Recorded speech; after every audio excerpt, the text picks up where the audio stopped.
Hello students, today we are going to start chapter 13 surface area and volume exercise 13.3. Student, इस exercise में एक concept है। हम जब भी किसी भी शेप को मेल्ट करके दूसरा शेप रिकास्ट करते हैं तो हम दोनों के वॉल्यूम को कंपेयर करते हैं। सो स्टूडेंट, फॉर एग्जांपल कि जैसे हम एक स्फेयर की जो है ना रेडियस है वो 2 सेंटीमीटर है, ओके। उसको मेल्ट करके हम 1 सेंटीमीटर रेडियस का अगर कोई सिलेंडर बनाते हैं तो हमसे पूछा गया है कि बताओ कि सिलेंडर की हाइट क्या होगी। तो इस कंडीशन में हम volume of sphere equal volume of cylinder apply करेंगे। ठीक है, जब भी हम किसी शेप को मेल्ट करके दूसरा शेप बनाते हैं और हमें उसकी कोई सी भी वैल्यू फाइंड करनी होती है तो हम दोनों के वॉल्यूम को इक्वल में लिखते हैं, मीन्स कंपेयर करते हैं।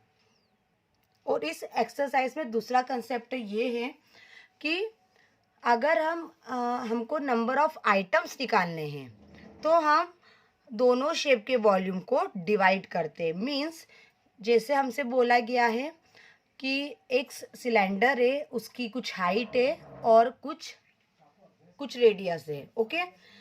और उसको मेल्ट करके हम छोटे छोटे स्फेयर बना रहे हैं, या मान लो 1 सेंटीमीटर के या 2 सेंटीमीटर के, ऐसे क्वेश्चन में दिया रहेगा कि उसकी रेडियस 1 सेंटीमीटर है या 2 सेंटीमीटर है। तो बताओ कितने स्फेयर बनेंगे, नंबर ऑफ स्फेयर कितने होंगे। तो इस केस में हम volume of cylinder and volume of sphere को डिवाइड कर देंगे। जब भी हमें नंबर ऑफ क्वांटिटीज निकालना हो, नंबर ऑफ आइटम्स या क्वांटिटीज, ठीक है, तो हम वॉल्यूम को डिवाइड करेंगे। अभी हम इसके कुछ क्वेश्चंस करेंगे तो आपको कंसेप्ट समझ में आ जाएगा। Now question number first, a metallic sphere of radius 4.2 centimeter is melted and recast into the shape of the cylinder of a radius 6 centimeter. Find the height of the cylinder. Students, question number 1 में एक metallic sphere है जिसकी radius 4.2 centimetre है। उसको melt किया जाता है और वापस से रिकास्ट किया जाता है सिलेंडर के शेप में। और जो सिलेंडर बनाया जाता है उसकी रेडियस है 6 सेंटीमीटर। तो हमसे पूछा गया है कि बताओ उस सिलेंडर की हाइट क्या होगी, ओके। तो हम सॉल्व करना स्टार्ट करते हैं। सो स्टूडेंट्स, हम स्फेयर से सिलेंडर बना रहे हैं तो स्फेयर की जो रेडियस क्वेश्चन में दी है 4.2 वो हमने लिख ली है, और जो सिलेंडर की रेडियस दी है 6 सेंटीमीटर वो हमने लिख लिया। हमें हाइट फाइंड करना है तो h इक्वल क्वेश्चन मार्क। अब हम स्फेयर से सिलेंडर बना रहे हैं तो जैसा कि मैंने आपको कंसेप्ट बताया था कि volume of sphere equal volume of cylinder. हमारे पास जो भी दो शेप होते हैं उनके वॉल्यूम को हम कंपेयर करते हैं, ओके। तो वॉल्यूम ऑफ स्फेयर स्टूडेंट होता है 4/3 pi r cube equal as it is volume of cylinder होता है pi r square h. Student, हम पाई से पाई कैंसिल कर सकते हैं, क्यों? अगर पाई नीचे क्रॉस मल्टीप्लिकेशन की हेल्प से यहाँ पे आएगा तो है ना डिनोमिनेटर में आएगा, तो हम ऐसे भी उसको कैंसिल कर सकते हैं और डायरेक्टली ऐसे भी कर सकते हैं। अब आर से आर कैंसिल बिल्कुल नहीं होगा क्योंकि वॉल्यूम ऑफ स्फेयर की जो रेडियस है वो 4.2 है और जो सिलेंडर की रेडियस है वो 6 है। तो दोनों की वैल्यू है ना अलग अलग है, इसलिए हम इसको कैंसिल बिल्कुल नहीं करेंगे। अब हम वैल्यू अप्लाई करेंगे direct, okay. 4/3 as it is. Radius of sphere है 4.2, तो 4.2 का cube means 4.2 into 4.2 into 4.2, okay. अब सिलेंडर की जो है ना रेडियस है वो कितनी है, 6 है, तो 6 का स्क्वायर मीन्स 6 इंटू 6। एच की तो वैल्यू हमें पता ही नहीं है, ओके। अब यहाँ से हमने पॉइंट को रिमूव किया, नीचे 10 लगाया, पॉइंट को रिमूव किया, नीचे 10 लगाया, पॉइंट को रिमूव किया, नीचे 10 लगाया, ओके। अब हम कुछ कैंसिलेशन करेंगे। 6 1 जा 6, 6 7 जा 42, 6 1 जा 6, 6 7 जा 42, क्योंकि क्रॉस मल्टीप्लिकेशन की हेल्प से ये दोनों 6 से है ना डिनोमिनेटर में आएंगे, तो वैसे ही हम है ना कैंसलेशन करेंगे, तो हम यहाँ पे हम डायरेक्ट भी कर सकते हैं। अच्छा, 3 1 ज़ा 3, 3 1 ज़ा 3, कैरी आया 1, 3 4 ज़ा 12। तो जितने भी चीज़ें हमारे पास है वो हम लिख देते हैं। 4 × 7 × 7 × 14 अपॉन में 10 × 10 100, 100 × 10 1000। ओके, 7 × 7 होता है स्टूडेंट 49। ओके, उसमें 4 का हम मल्टीप्लाई करेंगे तो आएगा 196, उसमें हम 14 का मल्टीप्लाई करेंगे तो आएगा 2744। ओके, तो हम लिख सकते हैं 2744 divided by 1000 equal to h। अब नीचे 1000 है, 3 0 है, तो बैक साइड से हम 3 पोजीशन पे पॉइंट लगा देंगे। ओके, तो 1 2 3 यहाँ पे आ गया। तो हमारे पास हाइट ऑफ द सिलेंडर होगी 2.74 सेंटीमीटर। ये हमारे पास हाइट होगी सिलेंडर की। तो यहाँ पे क्वेश्चन नंबर 1 हमारा फिनिश होता है। Now question number 2, metallic sphere of radius 6 centimeter, 8 centimeter, 10 centimeter respectively are melted to form a single solid sphere. Find the radius of the resulting sphere. Student question number 2 में हमें बोला गया है कि 3 sphere है। पहले की रेडियस है 6, सेकेंड की है 8 और थर्ड की है 10 सेंटीमीटर। ओके, 3 स्फेयर है। तीनों को हम मेल्ट करते हैं और एक बड़ा स्फेयर बनाते हैं। तो जो बड़ा स्फेयर बनेगा इन तीनों स्फेयर की हेल्प से, तो उसकी रेडियस क्या होगी। ओके, सो स्टूडेंट्स, अब हम क्वेश्चन नंबर 2 का सॉल्यूशन करते हैं। पहले स्फेयर की रेडियस को हमने लिख लिया r1 6 सेंटीमीटर, सेकेंड स्फेयर की रेडियस को लिख लिया 8 सेंटीमीटर, r2 8 सेंटीमीटर, और थर्ड स्फेयर की रेडियस को हमने लिख लिया r3 10 सेंटीमीटर। ओके, अब तीनों स्फेयर को मेल्ट करके मिक्स करके एक बड़ा स्फेयर बनाते हैं। तो हमारे पास जो फॉर्मेट हो जाएगा वो हो जाएगा volume of resulting sphere equal volume of first sphere plus volume of second sphere plus volume of third sphere. सबके फॉर्मूले एक जैसे रहेंगे, बस आर की वैल्यू चेंज हो जाएगी।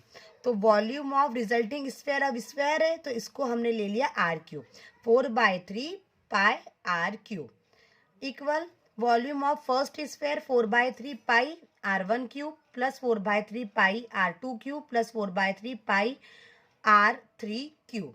ओके, तीनों की जो रेडियस है वो अलग अलग है, इसलिए हमने r1 r2 r3 लिखा। ठीक है, अब आप देखिए students, 4/3 pi r³ as it is. 4/3 pi इधर भी है, यहाँ भी है, यहाँ भी है, तो हम कॉमन निकाल लेंगे। तो 4/3 पाई कॉमन, ब्रैकेट में बचा r1 cube, r2 cube, r3 cube. Okay, 4/3 pi से 4/3 पाई कैंसल। ठीक है, r³ as it is, r1 cube as it is, r2 cube as it is, r3 cube as it is. ठीक है, अब r1 की value students हमारे पास क्या आती है 6, तो 6 क्यूब हो गया। r2 की वैल्यू 8, तो 8 क्यूब हो गया। r3 क्यूब तो हमारे पास 10 क्यूब हो गया। ओके स्टूडेंट्स, अब यहाँ पे हम सबकी वैल्यू फाइंड करेंगे। 6 क्यूब होता है मीन्स 6 × 6 × 6 216। 8 क्यूब होता है 8 × 8 × 8 512। 10 क्यूब होता है 10 × 10 × 10 1000।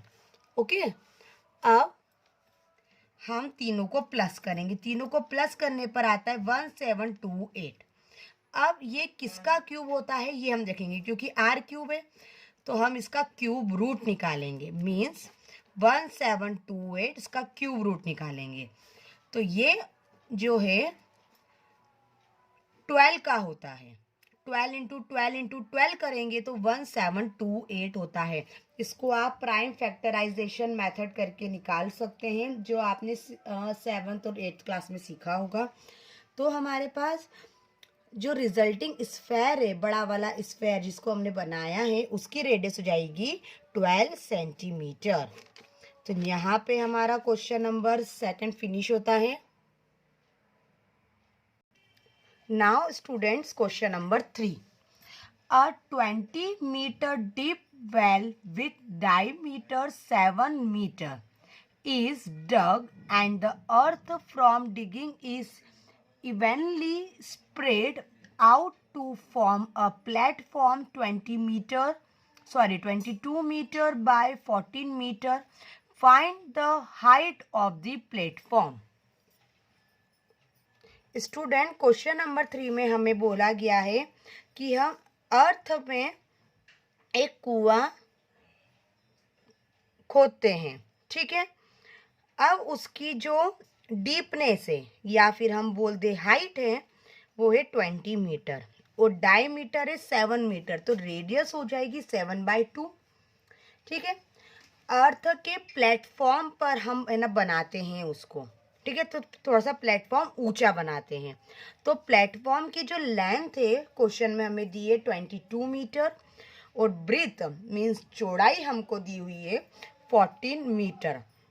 तो हमको ये बताना है कि उस प्लेटफॉर्म की हाइट क्या होगी। तो स्टूडेंट, प्लेटफॉर्म होता है क्यूबॉइड जैसा, तो यहाँ पे हम फॉर्मूला लगाएंगे volume of the cuboid.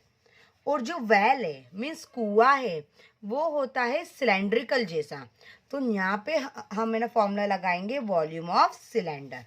Okay, तो इसका फॉर्मेट ऐसा बनेगा volume of cylinder equal volume of cuboid. So students, हम वेल का डायमीटर लिख लिया 7 मीटर, रेडियस उसकी हमने निकाल ली 7/2 और हाइट हमें 20 दी है वेल की, मीन्स कुएं की। और जो प्लेटफॉर्म है उसकी लेंथ हमें 22 मीटर दी है, ब्रीथ दी है 14 मीटर और हाइट हमें निकालनी है। तो जैसा कि मैंने क्वेश्चन में आपको बोला था कि जो प्लेटफॉर्म है वो क्यूबॉइड जैसा है और जो वेल है वो सिलेंडर जैसा है, तो हम लिख सकते हैं volume of cylinder equal volume of cuboid. Okay, volume of cylinder student होता है πr²h और वॉल्यूम ऑफ क्यूबॉइड होता है L/B/H। पाई की प्लेस पे हम रखेंगे 22/7 और r की प्लेस पे हम रखेंगे 7/2 का स्क्वायर मीन 7/2 × 7/2 और हाइट है 20। ओके, वॉल्यूम ऑफ क्यूबॉइड में L की प्लेस पे हम रखेंगे 22, ब्रीथ रखेंगे 14 और H हमें फाइंड करना है। ओके स्टूडेंट, एक 7 से एक 7 कैंसिल हो गया, 7 1 × 7, 7 2 × 14। वैसे भी 14 अगर है ना नीचे आता है तो 7 से हम 14 कैंसिल कर सकते हैं, ठीक है। ये हो गया, 22 से 22 कैंसिल हो जाएगा। ओके, 2 1 × 2, 2 1 × 2 0, तो यहाँ पे 10 आ गया, ठीक है। तो रिमेनिंग पार्ट हमारे पास जो जो है वो हम लिख लेते हैं 10/2 इक्वल 2 × h।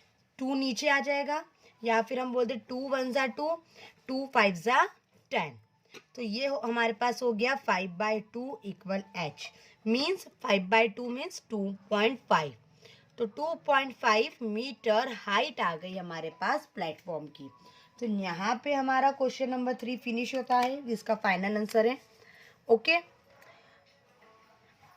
नेक्स्ट वीडियो में हम इसी एक्सरसाइज के आगे के क्वेश्चन कंटिन्यू करेंगे। Thank you.